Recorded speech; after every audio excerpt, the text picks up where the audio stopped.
My name's Thomas with Academic Advising, and today we will talk about the Associate of Arts.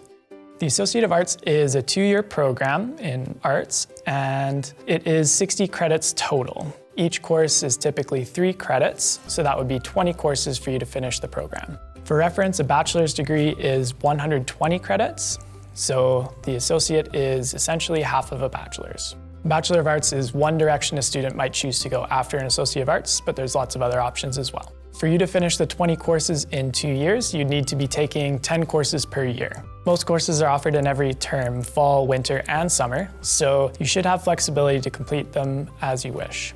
Some students might choose to finish the Associate of Arts and go on to their career. Others will go from the Associate of Arts into another program. One example of that is a Bachelor of Arts that I already mentioned, but there's quite a few other options as well. Some of the other options you'll see on there, more typical like social work or education, but you can also go into science-related fields from an Associate of Arts too. If you are interested in doing any program after your Associate of Arts, it's important to work with us in advising to make sure you get done all the courses you need now so you're eligible to go into your program in the future. If a Bachelor of Arts is something that you're interested in going into after your associate, here are some of the different areas that you can focus on. Admission into the Associate of Arts is open or non-competitive, which just means as long as you have your high school graduation or you meet the requirements as a mature student, then you'll get into the program. A lot of arts courses might have English as a requirement, so if you don't have a 73% or higher in your grade 12 English, or you took English from a country outside of Canada, then connect with us and we'll help you figure out what you're able to take while you're upgrading English. The Associate of Arts is fairly flexible, but this is what a typical first year could look like in the program. The program does have different requirements, English being one of them, and it also has some different categories that you have to fulfill. You'll see social sciences and humanities on there. Those are graduation requirements for the program. You'll also see some science and math related courses as well. Those are also requirements to graduate. Here's an example of what a schedule could look like for a student in the program. These are some sample courses that can help you fill the requirements for each category. You'll see the specific English courses there. Sociology fills into a social science. French is a humanities course.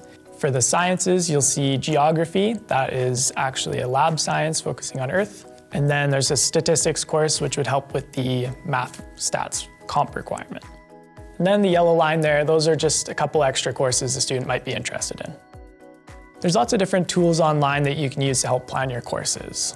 One of them is our PDF paper checklists. These have all the requirements that you need to graduate from the program. You'll see some of the requirements that we talked about already on there, as well as some notes on the bottom. The associate programs are set up to transfer to other schools for bachelor programs. It's important to keep in mind your courses here to make sure that they transfer if that's something you're interested in. Another thing on those PDF forms are the different categories that you need. They go through, give you examples of courses from those categories so you know what to choose from for each one.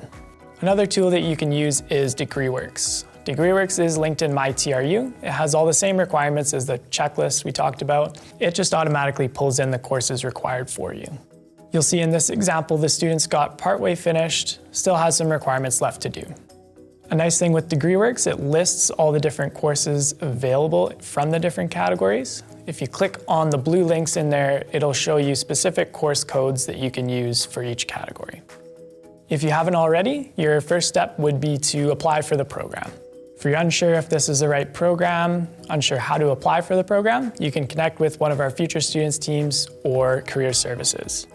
Once you're here as well, Career Services is great to take you through different things that you can do with the associate, whether that's different career opportunities, whether that's future programs that you can apply to. They're really great with those pathway questions. Once you've applied and been accepted, you can do some searching on your own to see if you can figure out what courses you'd like to take. You can look at resources like the checklists and DegreeWorks we went through. You can also look at the academic calendar, which has all the requirements, all the different course options, everything listed in one big document. Another thing you can reference is the website. The arts website will have different areas within arts with descriptions, what you can do with them as well. If you still need some extra help once you've done your searching on your own, you can contact Academic Advising. You can contact us online or in person, and if you're unsure who the right academic advisor is, just contact our office and we'll get you to where you need to be. Advising can help you sequence your courses to make sure you've got everything done in a timely way. We can also make sure you meet requirements for future programs. Other things that we can do is refer you to other services around campus, depending on what you need.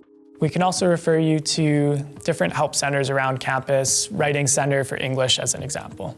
Once you know which courses you should be taking, the next step is actually getting registered. To go through that, you'll have to pay your deposit, figure out what your registration date is, and plan your courses ahead of time. Each course will have different days and times available, so timetabling ahead of your registration date is a good idea. A good resource that can help you with this, among a lot of other things, is the New Student Checklist. It'll take you through everything you need to know before starting at TRU.